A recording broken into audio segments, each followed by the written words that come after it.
Tá começando mais um episódio do Gestor, o seu podcast quando o assunto é gestão prática. Nós trazemos aqui os melhores gestores nacionais para uma conversa aprofundada sobre as melhores práticas de gestão para que você consiga traduzi-las para o seu negócio e, consequentemente, destravar todo o potencial de crescimento da sua empresa. Meu nome é Bruno Rigamonte. Eu sou Gabriel Feitosa, entusiasta das boas práticas de gestão. E se você também curte falar sobre gestão, sobre empreendedorismo, se inscreva agora nos nossos canais. Nós estamos no YouTube, no Spotify, também no Instagram. E vamos juntos compartilhar os cases de sucesso do empreendedorismo nacional. E hoje a gente tem o privilégio aqui de receber Flávio Cirilo, ele que é fundador e CEO da Quali Saúde. Flávio, muito obrigado por aceitar o nosso convite. Seja bem-vindo ao Gestor. Eu que agradeço, pessoal. Obrigado por estar aqui com vocês essa tarde aqui. Muito obrigado. Ô Flávio, eu particularmente, quando eu olho para o sistema, né, para a indústria de saúde, eu tenho às vezes até dificuldade de entender cada um dos players. Né? A Quali é uma administradora, né? Se você puder conceituar e explicar o que faz uma administradora, qual que é o seu papel enquanto Quali Saúde. Importantíssimo isso, porque eu acho que é a dúvida de 99% do consumidor. Eu vou tentar contextualizar de uma forma não técnica, né, mais simples, no entendimento do consumidor. A lei dos planos de saúde ela é muito antiga, né? Ela vem desde 98 e nessa legislação ela trouxe algumas regras, que eram regras importantes para as operadoras cumprirem. E uma dessas regras você tinha dois formatos de venda, que é o plano pessoa física e o plano pessoa jurídica. Basicamente, eram os dois formatos. Existia um terceiro que estava começando a ser criado, que era os planos associativos, né? Os planos coletivos por adesão, que ainda não era muito forte, porque você tinha a venda do plano pessoa física. A partir do momento da regulamentação de 98, a ANS instituiu que os planos pessoa física tivessem um reajuste controlado pela própria Agência Nacional de Saúde. Uhum. E você ter um plano que você vende para a população, dependente em diferentes partes do Brasil, com diferentes custos médicos pelo Brasil. Né? O custo médico de São Paulo é um custo médico diferente de Salvador, por exemplo. E você regular isso com um único percentual de reajuste para todo o Brasil, isso começou a causar um desequilíbrio nas operadoras de saúde que precisavam, em algumas praças, ter um reajuste um pouco maior, dado a sua região, a sua regionalidade ali precisava de um reajuste maior. Porque o custo médico na região é um pouco maior ou que a própria utilização daquela região pelos usuários foi uma utilização um pouco maior. Com isso, as operadoras começaram a fazer o quê? A suspender a venda do plano pessoa física. Né? Porque eu não consigo dar o reajuste que eu preciso. Então, eu vou focar na venda dos planos coletivos por adesão e nos planos empresariais. Porque a regra da ANS, ela permite que os planos empresariais e coletivos por adesão sejam definidos os seus reajustes conforme a utilização daquele grupo. Perfeito. E aí, como o brasileiro, né, consegue inventar uma saída para tudo, começou não tinha mais oferta do plano de pessoa física, começaram então a transformar o coletivo por adesão numa espécie de plano pessoa física. Então, você manteve a categoria dos planos empresariais, que a contratação é via CNPJ, então você tem que apresentar lá, né, a relação de funcionários, né, a GFIP, essa é igual até hoje. Cada empresa que contrata o seu plano tem o seu próprio reajuste. E aí o plano coletivo por adesão começou a ser utilizado em algumas regiões e depois isso se espalhou no Brasil com vamos chamar assim, de uma pessoa física disfarçado, né, de um plano pessoa jurídica. O que começou a acontecer na prática? Começaram a surgir N entidades de classe, N associações. Vou dar o exemplo de uma que chegou para mim uma vez, até na minha época de Unimed, Associação do Consumidor de Energia Elétrica. Então você não tem assim, né, zero qualificação do risco, né? O atuário que pega para calcular uma massa dessa, ele não sabe quem está ali dentro. Você tem ali dentro um engenheiro, você tem um advogado, você tem um professor, você tem uma pessoa que trabalha numa pedreira, que são riscos diferentes, né? E aí começaram a utilizar o motivo do plano corporativo não ter um reajuste controlado pela ANS como um produto para comercializar a pessoa física. O que aconteceu? Óbvio que isso ia dar errado, né? Você pegava, tinha muito plano de associação de bairro. Eu lembro que na minha época tinha muito plano de associação de bairro, aí você juntava assim, moradores da associação da Praia do Canto, vamos dar um exemplo. E aí começava a se vender aquilo como pessoa física, mas sem critério nenhum de risco, não tem como precificar para aquela população. E aí o que aconteceu foi que ao longo dos anos, esses contratos que eram vendidos com preços totalmente errados para aquela população, começaram a tomar reajustes muito mais altos do que o da ANS. E isso sobra sempre para quem? Sempre para a pessoa que está precisando. Por quê? No final de 12 meses, a operadora mandava um reajuste para aquele grupo lá de 30%, 40%, 50%, saía a base toda que não precisava de utilizar o plano e permanecia dentro do plano só os que estavam internados ou precisavam de utilizar. Porque ele já tem uma pré-existência. Ele não vai conseguir achar outro plano. Se ele for para uma outra operadora, a operadora vai declinar a proposta dele porque ele já tem uma pré-existência, já tem um tratamento. E aí começou isso a virar um problema muito grande para a Agência Nacional de Saúde. Ela precisou intervir nisso. Foi quando ela criou, então, a figura da administradora de benefício e ela criou uma legislação muito clara para os planos coletivos por adesão. Então, na época, foi a Resolução Normativa 195 e a 196. A 195 criou as regras para isso e a 196 constituía a figura da empresa que ia tomar conta disso, porque não dava para a ANS pedir ou exigir que a operadora de saúde arcasse com mais uma regulação, com mais uma reserva técnica. Então, ela criou a figura da administradora e a administradora foi criada para justamente controlar esse público do coletivo por adesão. Hoje pode vender até plano de pessoa jurídica dentro das administradoras, hoje é muito controlado esse ambiente. E o que ela disse, né, nessa regra para as administradoras? Essa regra ela foi criada o seguinte, olha, entidades de classe só podem contratar planos de saúde, entidades que tenham mais de 12 meses de existência. Só aí você evitou que todo dia fosse criado novas entidades para fazer plano de saúde. Essa aqui tomou um reajuste grande, cria outra no outro dia. Não, ela tem que ter 1 ano de existência.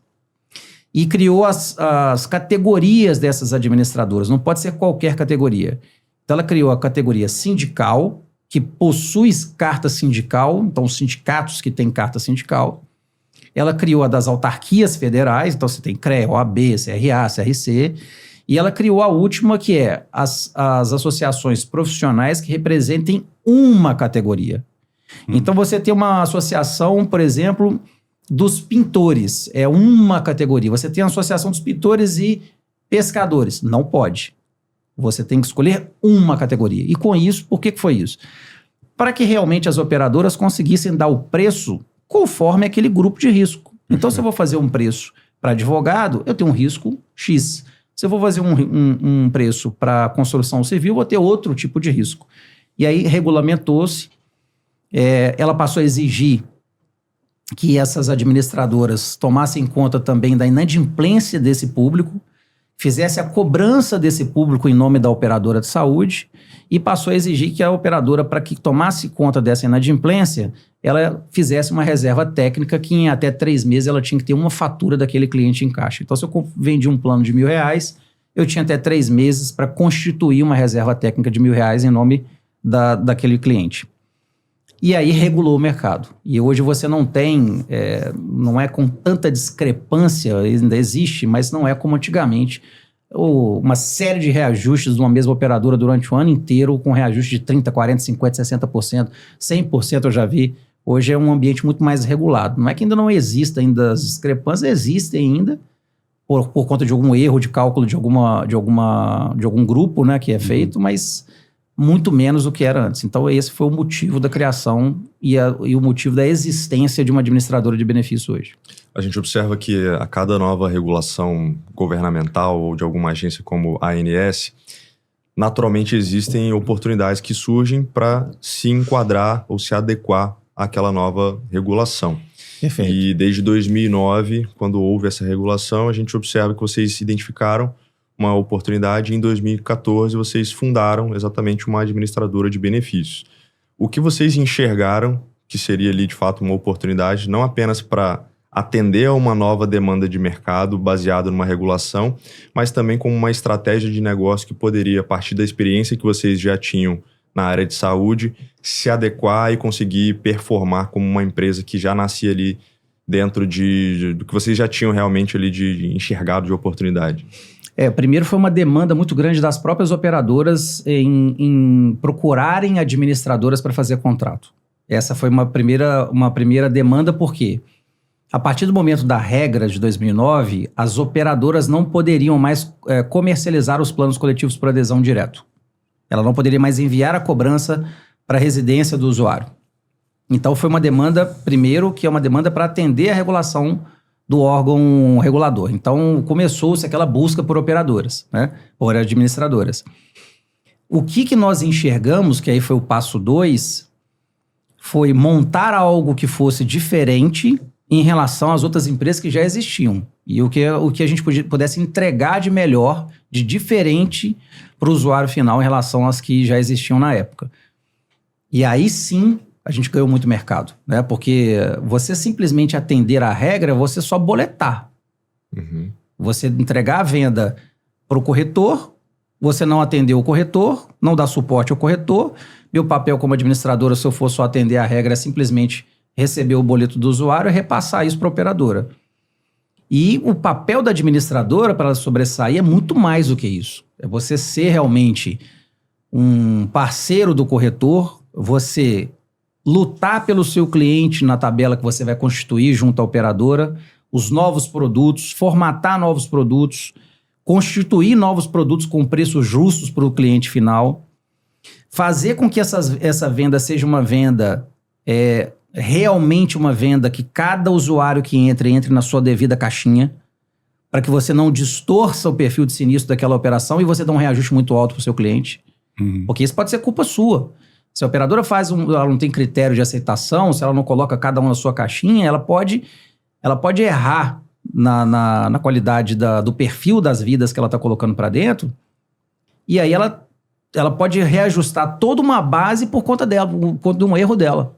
Isso pode jogar contra ela porque... Contra ela e contra o usuário final. Isso é um risco. Sim. Que é uma preocupação que a gente tem um atuário dentro da companhia, é uma empresa que presta serviço para a gente, na verdade. O Wagner está com a gente, sei lá, desde a fundação, e ele que toma conta disso. Essas análises, ele faz isso muito bem feito, ele faz isso para várias operadoras aqui no estado, inclusive até de fora. E essa é uma preocupação muito grande que você tem que ter, porque assim, se você dá um reajuste muito alto no seu cliente, não é só a penalização que você está dando no seu cliente que já está com você, mas você não consegue trazer novas vendas, porque você acabou com sua tabela de preço. Então você não consegue nem consertar o erro que você fez trazendo novos clientes para oxigenar aquela base de cliente, porque o plano de saúde é o princípio do mutualismo. Quanto mais vidas, mais se dilui o risco. Então nem isso você consegue fazer. Então a maior responsabilidade de uma administradora de benefícios hoje não é só enviar o boleto, isso é atender a regra. É a gente selecionar o corretor, treinar o corretor, dar suporte ao corretor. O corretor, hoje, de plano de saúde, ele não tem suporte, porque ele não tem uma categoria dele, ele não é regulamentado igual o corretor de SUSEP, o corretor que vende o seguro de automóvel, o seguro de vida. Isso falta para o corretor de plano de saúde, não tem uma categoria dele. Então a gente precisa abraçar o corretor, e aí você, fazendo esse papel com o corretor, você vai ter uma venda cada vez mais criteriosa.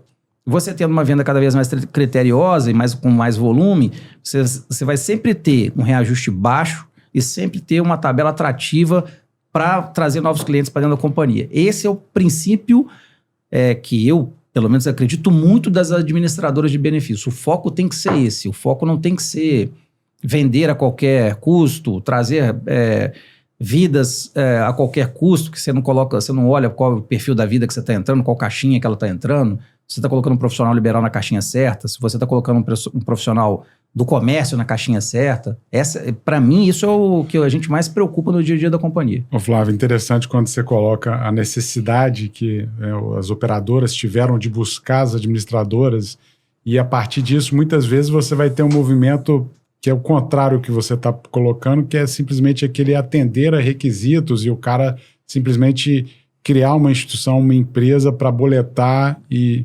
sanar aquela dúvida. Muitas vezes quase que fakear ali uma empresa, né, que vai simplesmente cumprir aquela etapa burocrática enquanto um requisito.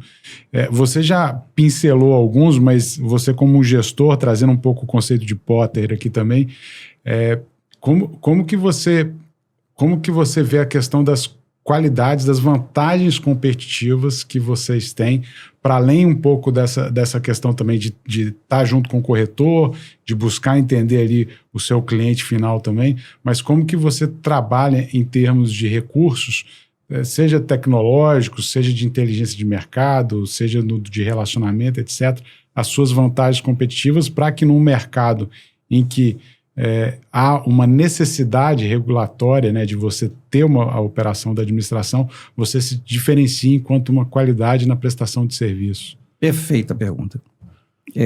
A gente adotou o modelo, eu adotei esse modelo nos primeiros anos, né, de administração, né, primeiros anos de administradora de benefício, que começou lá atrás em 2014.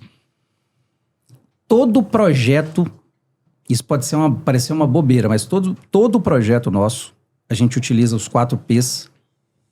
E pode parecer bobo, porque os 4 P's do marketing é um negócio tão, né, bobo assim. Ninguém acha que a gente usa o que a gente estuda na escola, na faculdade, mas a gente usa e usa muito. Os 4 P's de Kotler, né? Os 4 P's do Kotler, e a gente acrescentou o V do vendedor. Então, citando o Kotler aí, o que a gente faz numa praça? Quando a gente vai abrir uma praça, eu procuro ver esses 4 P's da seguinte forma. Primeira coisa é o produto. Eu preciso ter um produto que tem que ter algumas características que eu sei que aquele produto vai vender e vai ser um produto bom para o usuário. Não vou citar todas para o concorrente não saber, mas eu vou citar uma que é principal. Você tem que ter um produto que tenha limitador de coparticipação para o usuário. O usuário não pode ter um produto que ele não sabe quanto que ele vai pagar de coparticipação. Uhum. Ele tem que ter uma garantia e uma tranquilidade que o plano dele custa 300 e que ele vai pagar no máximo mais 150 de coparticipação, independente da quantidade de exames que ele fizer.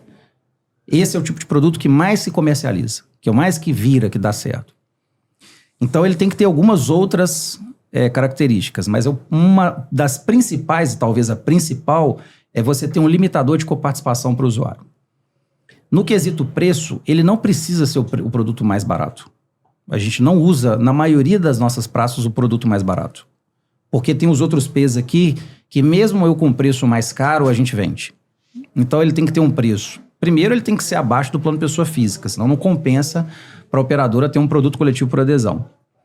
Mas ele pode ser um preço hoje mais caro do que o plano individual, o plano empresarial que a operadora tem. E se ele tiver uma outra tabela lá direto com algumas entidades, não tem problema se esse produto for um pouquinho mais caro. Não tem problema. Então, preço não é uma característica hoje que tem que ser o mais baixo. A praça, que é uma coisa super importante para a administradora, e quando eu falo praça, é a operadora de saúde querer fazer um projeto com você. Então, a praça que você está indo abrir a sua operação, a praça tem que te aceitar. Não adianta eu sentar, por exemplo, com uma operadora lá de Belo Horizonte, a gente tem uma parceria com a Aurora Saúde, não adianta a gente sentar lá e ela, não, tudo bem, vou te contratar aqui, Cirilo, mas tal, só para a gente atender a legislação. Não vai dar certo o projeto. Então a praça tem que ser uma praça, e dentro do P de praça eu coloco a relação com a operadora. Ela tem que estar disposta a criar um produto novo com você, te ouvindo. Ela tem que estar disposta a fazer uma coparticipação que você está sugerindo, porque você já tem experiência de outros lugares. O P de praça assim, na verdade, todos os 4 P's e um V, se um desses falha, em todas as operações que eu já abri, nas 17 praças que eu já abri, sempre, quando um dos 4 P's ou esse V falha, a operação não dá certo. A operação dá certo quando os 4 P's estão alinhados com esse V. O 4 P é o P de promoção. Então, você precisa fazer uma promoção para o corretor que seja uma promoção, nem uma promoção tão surreal que você vai acabar com o capital da companhia, mas também não pode ser uma promoção também que não vale a pena ele vender seu produto. Então tem que ser uma promoção que ele enxergue que aquilo ali, que vocês estão indo para aquela praça, não é só para comprar carteira e depois sair. Que tem muita administradora que faz isso. Chega, bota um preço lá em cima, bota uma promoção lá em cima, e vende, no final do ano, acabou, tchau, obrigado, a carteira é minha, corta a comissão dos corretores, que os corretores têm uma recorrência, né? Então você tem que ter uma comissão que o corretor entenda que aquilo é importante para ele e que ele vai ganhar dinheiro a longo prazo. E o P, e o último V aqui, que é o V de vendedor. Para uma praça dar certo, você tem que pegar a sua meta daquela praça e dividir por 5. Por quê? Desde 2000, quando eu entrei no sistema Unimed, a média de vendas de um corretor não seletista é de 5 vidas mês. O não seletista que eu digo o cara ele é um Uber, às vezes ele é um professor municipal, e aí ele também vende plano de saúde. O motorista do Uber, a gente tem muito motorista de Uber que também vende plano de saúde. Então, como ele não é 100% dedicado àquela profissão, a média de venda dele ele é 5 vidas por mês. Então, você tem uma meta de 100, traga 20 vendedores não seletistas, que vezes 20, vezes 5 vidas, ele vai entregar a sua meta de 100. Quando esses 4 P's e esse V estão alinhados, a praça funciona. A praça funciona e funciona bem. Você tem uma rampagem de venda, parece que bate com o seu BP quase que linha a linha. Mas é uma coisa que a gente já testou isso várias vezes, já funciona, né, desde quando eu entrei nesse mercado. Diferencial competitivo é você alinhar isso. Você tem outras coisas que são diferenciais? Tem. Eu, por exemplo, eu prezo pelo atendimento humano. E foi por isso que a companhia saiu de nota 3 do Reclame Aqui no ano passado para o RA 1000 esse ano. Porque o cliente, quando liga para a gente, ele tem as opções de falar com um robô, mas a última opção é falar com um humano. Ele vai, sempre que ele quiser, ele vai falar com um humano. Isso para a gente é um baita diferencial. Existem outras coisas agregadas. Mas o principal que faz uma companhia dar certo, em todas as praças que a gente entrou, tem dado certo, é os 4 P's e o V. Por isso que eu chamo eles do nosso diferencial competitivo. Flávio, ainda nessa temática, você citou os 4 P's e o V de vendedor. E a gente conversando aqui brevemente antes da gravação, você citou que, obviamente, ao longo desses anos, né, você teve algumas movimentações societárias e que no ano de 2024, numa movimentação sua especificamente, a Quali estava ali com 9 mil vidas e a gente está falando agora de 42 mil vidas no final, agora chegando no final de 2025, né? Dentro desse enquadramento desses 4 P's e um V de vendedor, o que de fato vocês fizeram para ter essa rampagem de 9 para 42 mil vidas num curtíssimo espaço de tempo em menos de 2 anos? Isso. Nós terminamos o ano passado com 30 mil vidas, saímos de 9 para 31 mil vidas. E agora devemos terminar o ano até o final do ano com... Aí tem tombamento, não é só venda orgânica. Mas venda orgânica nós estamos com 42 mil vidas hoje, mais os 2 tombamentos, a gente termina o ano dentro da nossa meta, que são as 60 mil vidas. Quando eu voltei para a Quali em março do ano passado, a gente tinha uma média de venda de 300 vidas mês, 350, tinha uns picos, né? Tinha... mês que batia 400, depois voltava para 300, 290 e ficava ali. Então, o princípio que eu apliquei nos meus 9 anos na minha antiga companhia, que eu estive durante 9 anos na antiga companhia, os princípios que eu apliquei foram os mesmos. Quando eu cheguei, o que a gente tinha? Diferente dos 4 P's e um V. Eu tinha uma base de corretores muito menor da necessidade que eu precisava para cumprir um número maior de vendas. Então, já por si só, já vendia muito pouco. Eu tinha uma base de corretores ativas muito pequena. E aí já estava atrelado ao quê? Por que eu tinha uma base pequena? Porque a minha promoção era ruim. Então, eu tinha uma promoção ruim, a base de corretores, obviamente, ia ser pequena. Só por esse fato. Aliado a isso, eu tinha alguns produtos que já estavam defasados. Porque se você não atualiza produto, pelo menos de 2 em 2 anos, o produto ele vai sofrendo reajustes e ele vai ficando caro para você trazer novos beneficiários. E a gente já estava com produtos que tinham 6 anos na Quali. Tinham produtos que já tinham 5 anos na Quali, 3 a 5 anos, que era mais ou menos a carteira que a gente tinha lá de produtos, eram de 3 a 5 anos. E aí o produto já estava defasado na coparticipação, já estava defasado no preço, o preço já tinha sofrido 3 reajustes, esse de 3 anos, e 5 reajustes, esse de 5 anos. E como você não oxigena, porque a venda é baixa, os reajustes eram mais altos. Aí quando você pegava lá os outros 3 P's, também não colavam, por quê? Porque apesar do produto ter uma rede mais ou menos boa, ele não vendia porque ele tinha um preço mais caro, então o preço estava descolado. E a relação com a operadora sempre foi uma relação boa. Então, o P da praça ali nunca foi um problema. Quando eu cheguei, o que a gente fez? A gente falou, vamos reformular a carteira de produtos. A gente vai criar um produto com um preço do zero.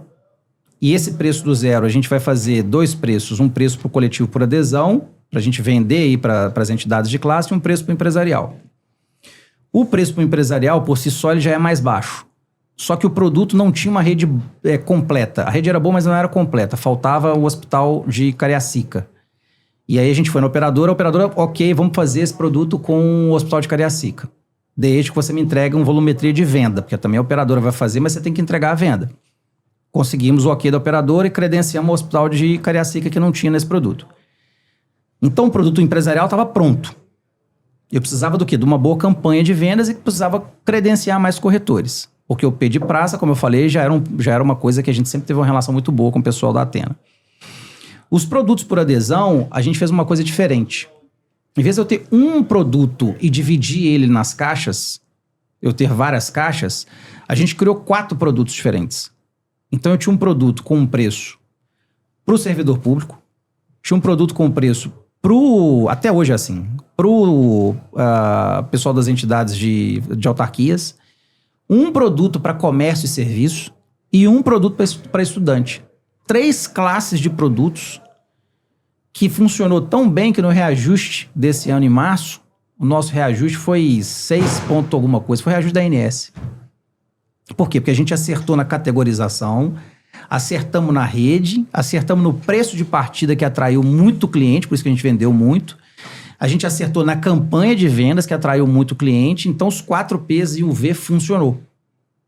Então quando funcionou, a gente repetiu esse ano. Vamos mudar o produto? Vamos. Então a gente reconfigurou com participação de produto, fizemos o reajuste de 6%, fizemos uma nova campanha, lançamos uma campanha um pouco mais agressiva, vendeu-se muito esse ano, mas isso você tem uma campanha mais agressiva, o CAC é maior, então você tem que dosar a relação sua de caixa com a relação também de aquisição, porque você cresce muito, mas você consome muito caixa da companhia. E aí essa matriz de resultado, a gente aplicou ela para as outras praças. Então foi exatamente o que a gente está fazendo em Belo Horizonte, com a Aurora, lá em Salvador com a Nordeste Saúde, em São Paulo com a Apivida, é a mesma fórmula, né? Boa. Ô Cirilo, a gente vê nos seus fundamentos, né, nas suas explicações, muito elemento de gestão, né? Você traz a conversão do seu corretor ali de 5 vidas e já calcula quanto que você vai precisar em termos de time de vendas, tanto a perspectiva da vantagem competitiva enquanto em um fundamento dos 4 P's mais o V. Então, você traz alguns elementos de gestão, e eu estava até te perguntando antes da gente conversar aqui, como é que você ingressou nesse ambiente de saúde, né? Porque você não é médico, sua jornada foi de gestão, né? De administração, e eu entendo que você, caminhando por ela, viu oportunidades muito claras, né? Então, queria que você contasse um pouco essa sua jornada enquanto desde o ingresso, né, na área de saúde, e as oportunidades que você foi enxergando, porque eu também enxergo na área de saúde muitas oportunidades Sim. em termos de gestão e de soluções como é que vocês estão se propondo a gerar valor, né? Então, como é que foi essa jornada aí de empreendedor aí na área de saúde? Eu tenho uma médica dentro de casa há 20 anos comigo, há 20 anos que ela me aguenta, né? Então a gente aprende um pouquinho a fórceps, né? A gente aprende um pouquinho de medicina, a família toda de médico, então acaba que eu fui meio que, né, desses anos aí, esses 25 anos aí, criado dentro da área médica. Antes de falar, assim, do como é que eu ingressei, realmente é um mar de oportunidade, porque você vê, assim, quando eu saí da minha última companhia, e eu saí porque eu estava viajando muito, não estava vendo meus filhos crescerem, isso para mim estava começando a me consumir, não ver, né, a minha filha Vitorinha crescendo, o Eduardo, então assim, isso estava me machucando muito, eu decidi sair da diretoria da companhia e fui pro conselho. Nesse tempo que eu fiquei no conselho, oportunidade, mais uma vez, a gente, e sendo bem honesto, a gente mirou num negócio e acertou no outro. A gente fundou uma empresa de telemedicina, na época que o Bolsonaro assinou lá no dia 26 de dezembro a lei da telemedicina. Eu estava esperando isso? Nunca, não tem bola de cristal, né? Nem sempre a gente acerta, a gente toma as decisões erradas. Só que a gente acertou no timing e assim, miramos num troço e acertamos no outro, porque eu queria criar um produto que fosse massificado, de venda massificada, igual existem muitas corretoras que fazem esse tipo de produto, que chama produto de afinidade, né? Você vendeu o segurinho, né? Você vendeu o odontológico, para grandes bases, para associações, existe muito isso. E minha ideia era isso.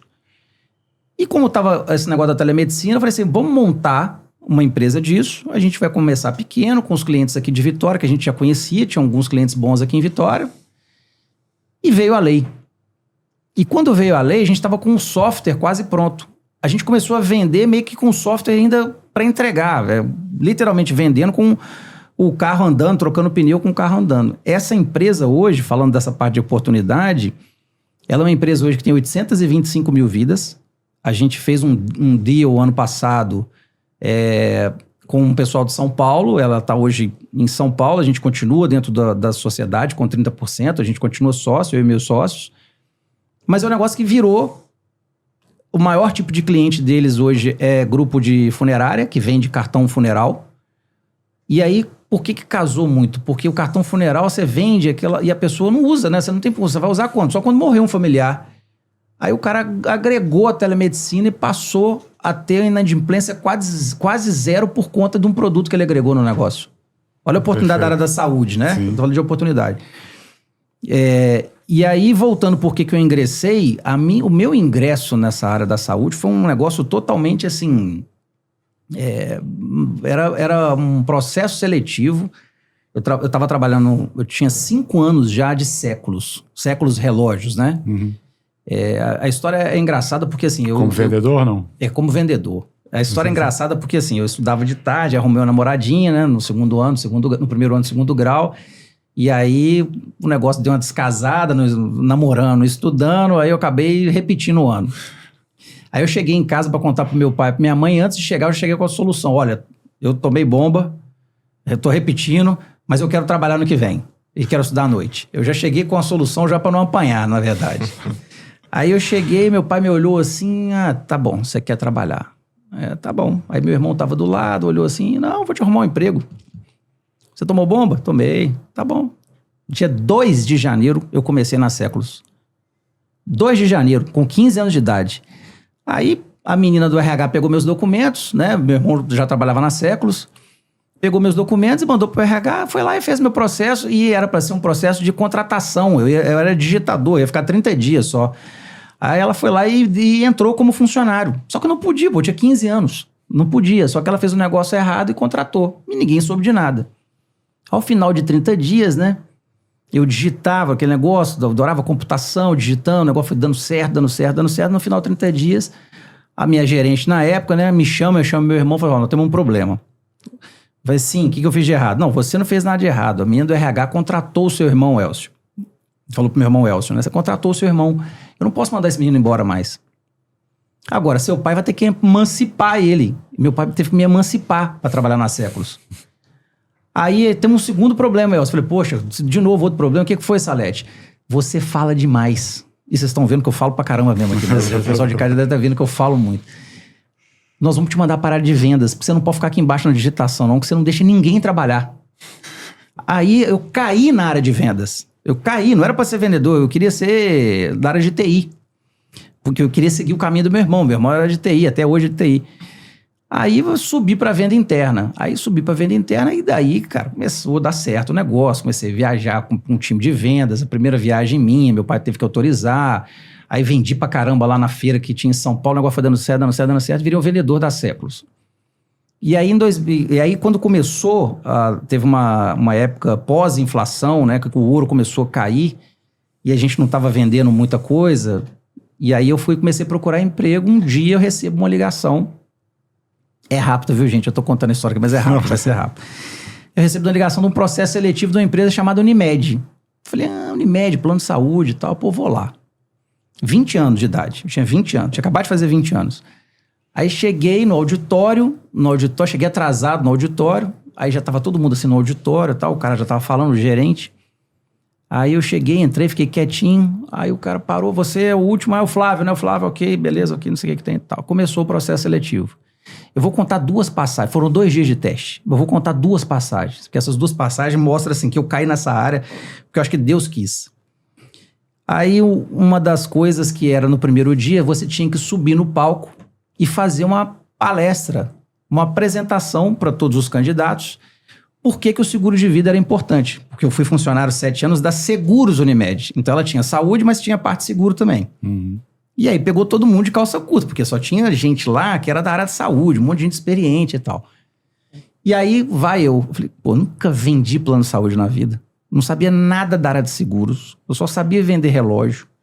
E tinha ouvido uma historinha uma vez, eu falei, vou mandar essa história. Aí eu chego lá em cima, cara, todo mundo olhando, eu falei assim, pessoal, eu queria que vocês fechassem os olhos.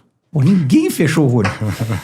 Só o idiota do Ronaldo, meu gerente, que virou meu pai quase, meu amigo Ronaldo, que fechou o olho. Eu olhava pra ele assim, tá, mas só o Ronaldo que fechou o olho. Você já sabe dessa história, né, Ken? Aí, imagine você tá no alto, tem 2 prédios. Prédio alto, e você tá no alto de um prédio. Tá chovendo, tá pegando fogo o prédio, não sei o que tem uma tábua que vai de um prédio ao outro, mas tá chovendo muito, tá escorregadia a tábua, e você do outro lado tá vendo tem $1 milhão. Você arriscaria sua vida para atravessar e pegar $1 milhão? É só o Ronaldo. Não, com o olho fechado. Todo mundo contra mim, ninguém respondeu, né? Aí eu falei, tá bom, agora pense a mesma situação. O mesmo prédio, 26 andares o prédio, tá pegando fogo o prédio, a mesma tábua, chuva, vento, você tem que atravessar porque do outro lado tá a sua família, seu filho. Você arriscaria a sua vida? Aí o Ronaldo abriu o olho, aí todo mundo, aí o pessoal falou assim, eu me dei mal, né? Ninguém respondeu nada, eu contei isso aqui, passei vergonhas e desci. E aí desci e fiquei lá, falei, pô, acho que foi péssima a minha apresentação, tal. Aí no outro dia, tal, fui pra casa, no outro dia tinha mais teste, fui triste com aquele negócio dessa história, que eu falei, pô, passei vergonha lá, mãe. Fui contar uma história, falei, não, filho, você foi bem, então, não, foi péssima, mãe, ninguém respondeu. Aí no outro dia, dos exercícios era 3 pessoas assim, e a menina do RH aqui, e um contador aqui no meio, 2 minutos. Aí falou assim, olha, você é do Ministério, eu era do Ministério da Saúde, você é do Ministério, sei lá, da Educação, você era do Ministério da Minas e Energia. Tem R$1 milhão aqui de receita e vocês têm que se convencerem quem vai ficar com R$1 milhão. Vocês têm 2 minutos e o argumento melhor aqui vai levar os R$2 milhões, você tem que fazer os outros 2 convencerem. Aí eu falei, pronto. E era só gente muito mais velha, só gente experiente que é de mercado. Tinha um cara do Bradesco que era fera, foi até pra final esse cara. Aí começou, eu dei um estalo, fiquei calado. Aí os 2, não, porque eu tenho que investir na educação, porque a educação não sei o que tem, é o que move o país. O outro, não, mas eu tenho que investir em linhas, porque nós estamos trocando as linhas de energia do não sei da onde, Aí 1 minuto e meio a menina do RH falou assim, você vai ser desclassificado, se você não falar nada. Pelo menos você tem que falar alguma coisa. Eu falei assim, não, então obrigado que você tenha interrompido, eu gostaria de pedir aos colegas aqui, desses 30 segundos que faltam, e olha, primeiro parabenizar vocês, quero parabenizar vocês, seus argumentos, dizer que vocês estão com uma excelente gestão, você está investindo, né, na área da educação, você está investindo nas trocas das linhas aí de energia, e eu quero dizer para vocês que eu estou devendo $1 milhão, a saúde está devendo $1 milhão. E se vocês não me deram o dinheiro, a saúde vai parar. O meu não é investimento, o meu é dívida, eu estou devendo $1 milhão. A mulher, próximo, eu falei, pô, ou eu fui desclassificado ou eu mandei bem pra caramba. No final, cara, os caras me chamaram na sala e falaram, pô, você foi classificado, você mandou bem demais, a sua história ontem, pô, o Ronaldo quase chorou e tal.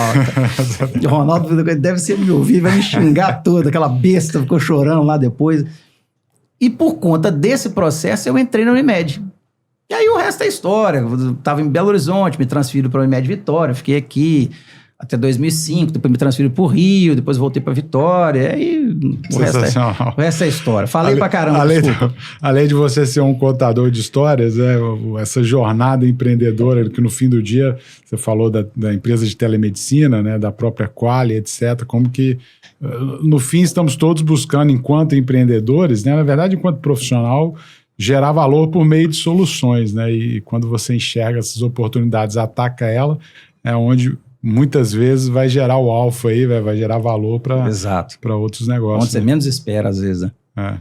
Quando a gente fala sobre o mercado de saúde, né, e é legal ver isso, eu tive a oportunidade de trabalhar durante 7 anos também no mercado de saúde, não tinha nenhuma intenção de trabalhar com isso, mas me abriu os olhos para muitas oportunidades em setores que, de certa forma, são setores já muito tradicionais, que você acaba tendo ali uma uma certa barreira de entrada muito grande também, porque acaba sendo muito regulado, ou porque você tem uma necessidade de investimento muito grande quando você vai falar de hospitais, ou até mesmo da criação de uma operadora de saúde, que você tem ali a necessidade de ter uma reserva financeira para suportar a operação. Então acabam sendo setores que dificilmente você consegue gerar uma inovação muito grande exatamente por essas barreiras, né? Sim. E aí, eu entendo que quando você traz esses elementos, né, que você trouxe aqui de forma muito clara e didática, de como gerar valor para o cliente, naturalmente ele começa a enxergar oportunidades nesses players em que ele mais se identifica ou que de fato você tem ali essa capacidade de geração de valor. A gente aqui no Espírito Santo, e aí num dos estudos que eu acabei fazendo ao longo da vida para poder suportar uma análise econômico-financeira para expansões para outros estados, né? Uma empresa daqui do Espírito Santo que foi para o Distrito Federal, por exemplo, a gente analisou alguns indicadores, né? Como índice de desenvolvimento humano, renda média per capita, a expectativa de vida, número de beneficiários, qual que é a faixa desses beneficiários em determinada faixa etária. Eu entendo que são indicadores que, obviamente, vocês analisam dentro de uma perspectiva, por exemplo, nessas expansões, né? Hoje, quando a gente fala sobre as unidades que vocês têm, né, aí das 7 filiais que vocês têm, nessas diferentes regiões, você comentou um pouco sobre essa necessidade de parceria com as operadoras, mas naturalmente eu entendo que vocês fazem outros tipos de análise também para entender como gerar valor nessas diferentes regiões. Eu entendo que há também essa análise de quais são os locais que você tem já esses beneficiários para que você tenha ali uma operação redonda, né? Como que vocês têm olhado, né? Você falou de chegar a 60 mil vidas agora já em 2025, 2026. Como que vocês têm projetado esse futuro do crescimento do negócio de vocês, olhando para esse tipo de indicador, olhando para o cenário brasileiro de saúde e como que isso eventualmente tem uma sinergia com as outras empresas que você tem aí em investimento ou entende que é o futuro da saúde no Brasil? Perfeito. Uma coisa na nossa área que, se a gente fosse observar a quantidade de usuários por praça, a gente não entraria em praça nenhuma, né? Porque a quantidade de usuários no Brasil que cresce, nós estamos com 53 milhões de pessoas com plano de saúde hoje. Você não entra em lugar nenhum porque cresce muito pouco a quantidade de novos beneficiários. Uma característica do nosso segmento é que tem muita troca de operadoras, né? E a troca de operadoras é motivada por várias coisas. Preço, atendimento, os 4 P's e 1V, por que ele escolhe a Quali em detrimento de uma outra administradora. Aí você tem esses elementos. Então, assim, uma coisa que a gente observa quando a gente vai para uma praça nova é se a praça ela tem primeiro, se ela tem uma quantidade importante de beneficiários ali que a gente possa fazer essa troca, né? Você não vai ter nenhuma praça que você tenha poucos usuários de plano de saúde, exceto no meio do Pantanal. Mas do Brasil inteiro tem muito usuário. E aí, o que a gente olha? Tem um mercado que tem uma pujança de venda de plano, é um mercado aquecido de plano, tem grandes players, grandes hospitais, tem grandes operadoras de saúde que a gente consegue fazer negócio? Tem, a maioria dos estados tem. O segundo ponto é você olhar os 4 P's e 1V se está funcionando. E o último ponto, que é o mais importante, é a saúde financeira do parceiro que você está escolhendo. Esse é o que a gente faz, o que eu acho que tem mais... que é o maior decisor para eu ir para aquela praça ou não. Então, assim, se eu tenho um ambiente econômico ali da área de saúde que o Brasil inteiro vai ter, então qualquer cidade, qualquer capital, pelo menos que você for, você vai ter esse ambiente bom, econômico para venda, né? Porque é o famoso rouba-montinho, né? Você entra na praça, você está saindo de um cliente que está saindo da Unimed, está indo para a Apivida, o outro está saindo da Apivida indo para o Bradesco, então vai depender de quem vai oferecer o melhor serviço para aquele beneficiário. Melhor serviço, melhor tabela de preço, menor reajuste. Por isso que o tempo médio de permanência do usuário depende disso. Ele depende primeiro do preço, segundo do menor reajuste possível e terceiro do melhor atendimento possível. Nessa ordem. A gente já fez N pesquisas disso. Primeiro motivo do usuário ficar com você é o preço, não tem outro. Ele tem que ter o preço menor. Aí depois é atendimento, você tem que ter hospital que atende, tem que ter clínica que atende, tem que ser uma rede boa e terceiro é a parte do reajuste. O segundo reajuste, o terceiro é essa. Beleza. Escolhemos a praça, vamos visitar os parceiros. Antes até de fazer o 4P e 1V. Escolhemos a operadora. Aí você tem algumas coisas que você olha da operadora. Você tem o IDSS, que é o Índice de Desempenho Saúde Suplementar, que é um dado público. Você vai saber a saúde financeira da operadora, você vai saber a quantidade de atendimento dela, a quantidade de NIP dela, você vai ver no IDSS se é um parceiro que você vai entrar, você vai ter problema, ou se é um parceiro que você vai durar muito tempo com ele. Pelo IDSS, isso deixa muito claro.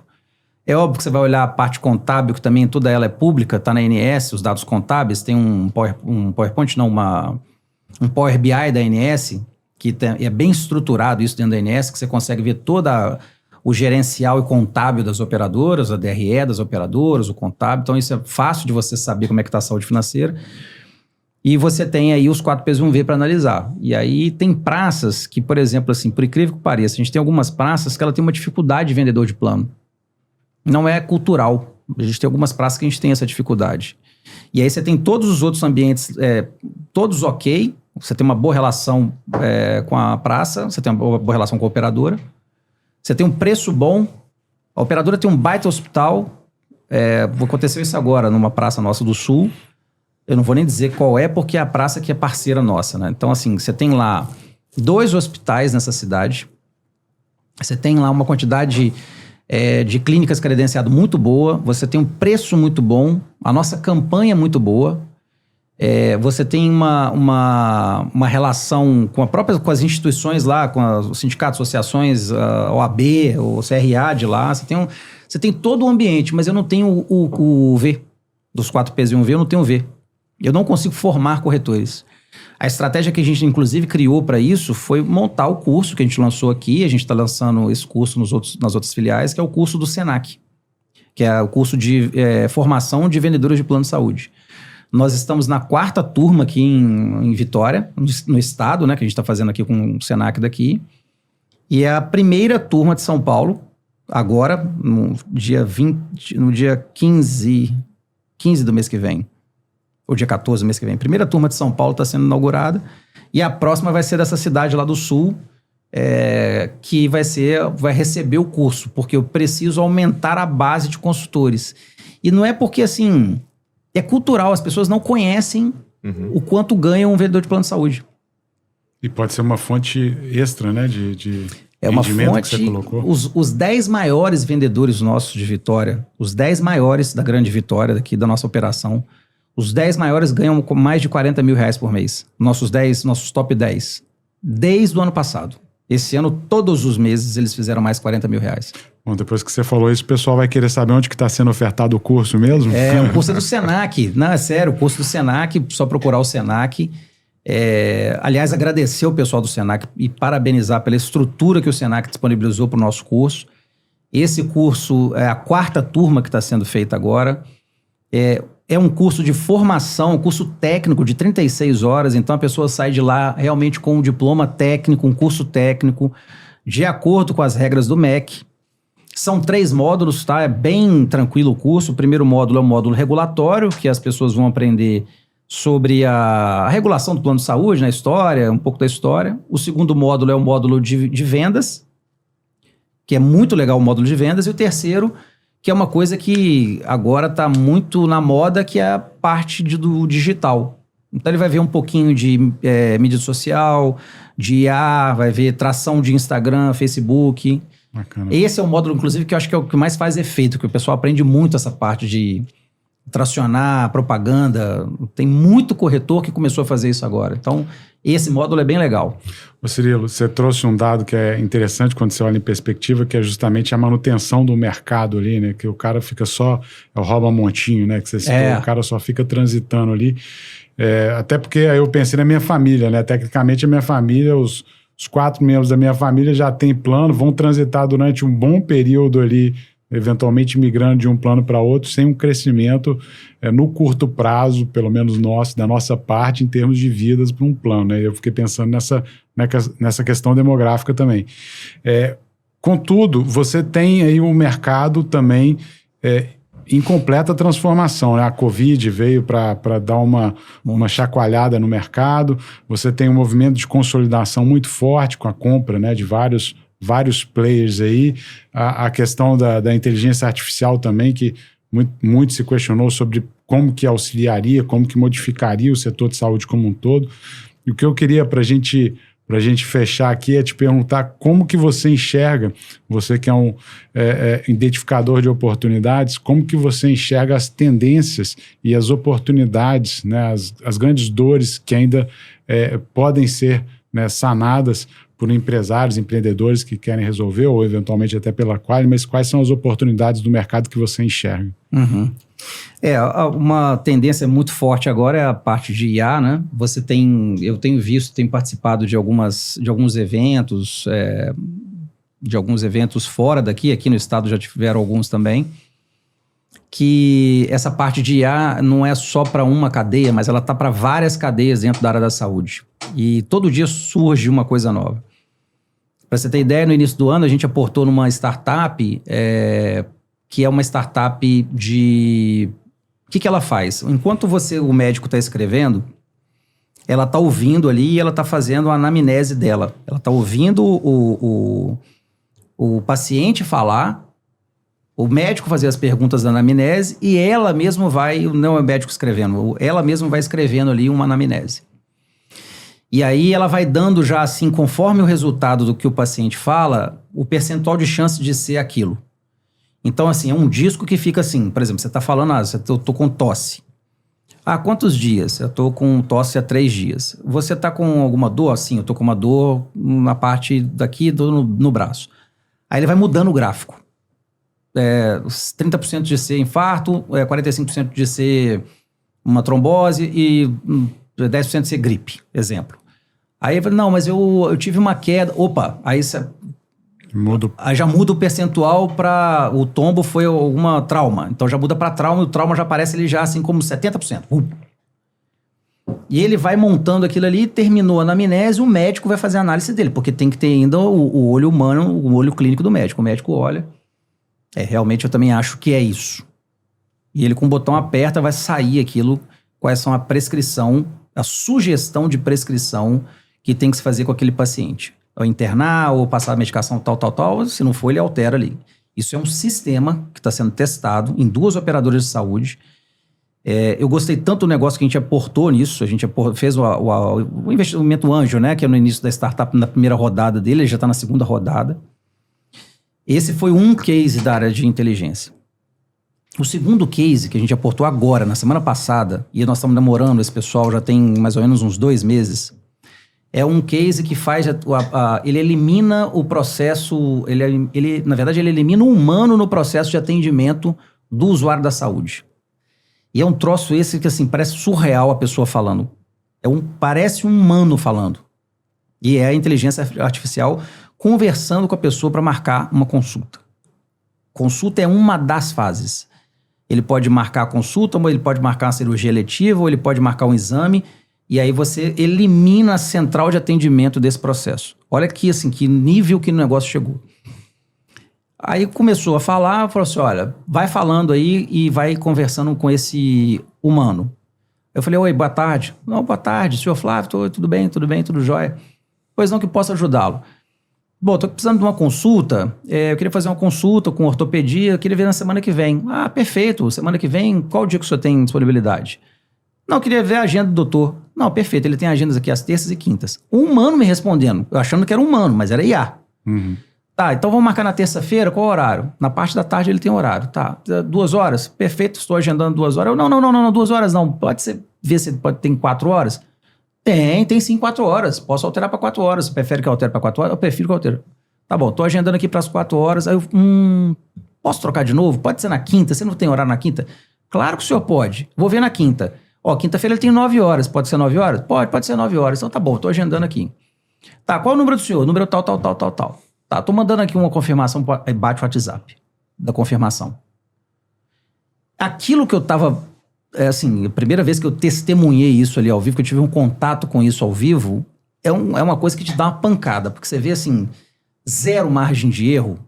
Ele tem um negócio que é um negócio chamado curadoria, percentual de curadoria, que a curadoria dele, não sei se é a curadoria mesmo que fala, é 97%. 3% ele fala besteira. 97% ele realmente responde de forma correta. Essa a gente fechou a aposta na semana passada dela. Semana passada nós aportamos. É uma empresa que está testando num contact center de um hospital em São Paulo. Já está testando. E a tendência é que o contact center de 60 e poucas pessoas caia para 2 pessoas. Fantástico.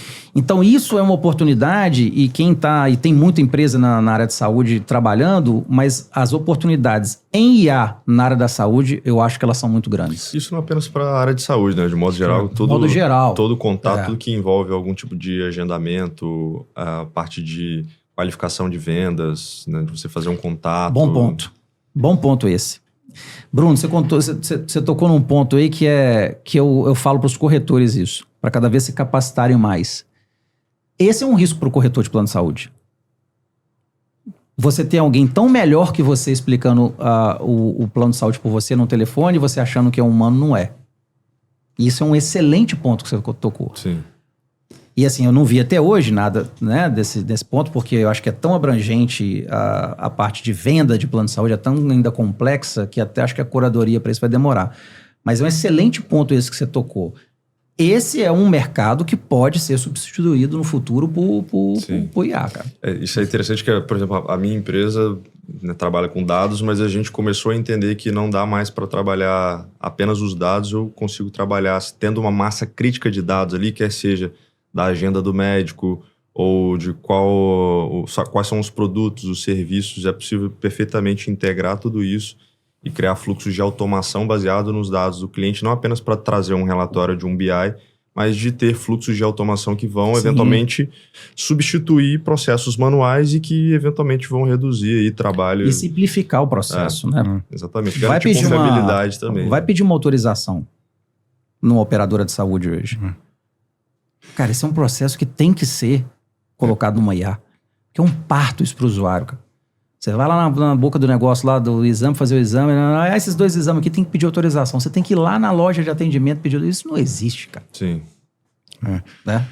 E eu vejo como um ganho de eficiência, né? A gente falou que a redução de um call center de 60 para 2 pessoas, mas que, cara, essas pessoas, hoje nós temos, pelo menos no Espírito Santo, né, em situação praticamente de pleno emprego, que vai melhorar a capacidade, né, dessas pessoas em gerar valor em outras áreas, de outra forma, utilizando inteligência e sendo mais assertivo, eventualmente convertendo mais, né? Outra coisa que me chamou a atenção, você falou 97% de acerto. Se você for olhar na média... É surreal isso que ele falou comigo. Se você for olhar na média de um atendimento, até mesmo de um call center, né? Talvez é maior do que o próprio humano. Exatamente, porque você vai ter ali aqueles que super se destacam, que sempre tem um bom humor, que tá independente do dia difícil, tá ali atendendo, com atenção, etc. Não, o 97% do acerto dele, deixa eu até... Então, peraí, deixa eu colocar de novo. 97% do acerto, porque é o seguinte, a IA... De delírio, você falou de delírio. Delírio. Delírio. Essa é a palavra. A IA dele tem 97% de acerto e 3% de delírio. Essa é a palavra, delírio. Não, mas ainda assim, você vai ter um nível em que você... O nível vai ser muito melhor que o humano. Você vai padronizando, acertando, treinando cada vez mais. E não importa o que o cliente fale, né? Pelo menos se espera que a IA não delire a esse ponto, né? Mas ela vai estar sempre sendo educada. Não, claro. Você citou o exemplo, né? Trocou 3 vezes. 3 vezes para testar, para ver se ela delirava. Trocar de novo. Não, claro, temos outra opção. E ela não delirou, cara. Não delirou. Eu achei que ela ia travar, ia falar alguma informação. Não delirou. Se fosse o ano, talvez, se fosse eu te entender, eu ia falar, ô Flávio, faz o seguinte, pensa melhor aí, da próxima vez. Depois o delírio é assim, a raiva do atendente desligar. Cirilo, queria te agradecer demais aí pelo bate-papo. Assim. Eu falo muito, viu? Perdão, desculpa. Ficaram faltando algumas 10 perguntas. Mas eu falo demais, desculpa. Eu volto depois, eu ouço mais o que eu falo. Isso é problema de mineiro. Você é mineiro também. Sou de BH. São 3 mineiros aqui contando caso, então... Aí começa a contar de caso. Mas, cara, parabéns aí pela visão de gestão, acho que pela visão de oportunidades, me chamou muita atenção e ainda mais sucesso aí para a Quali. Obrigado, gente. Obrigado pelo convite. Desculpa ter falado muito, mas foi um monte de caos, né, que a gente foi contando. Prazer estar aqui com vocês. Obrigado. Novamente, muito obrigado. E você que chegou até aqui, se você gostou desse episódio, queria te convidar para se inscrever no nosso canal, assim como este episódio, a gente tem vários outros que fica a dica aí para você maratonar. E se você acredita que esse episódio pode impactar positivamente a vida de alguém, compartilha com essa pessoa também. Eu tenho certeza que isso vai fazer com que ela tenha muitos insights, assim como você possivelmente teve.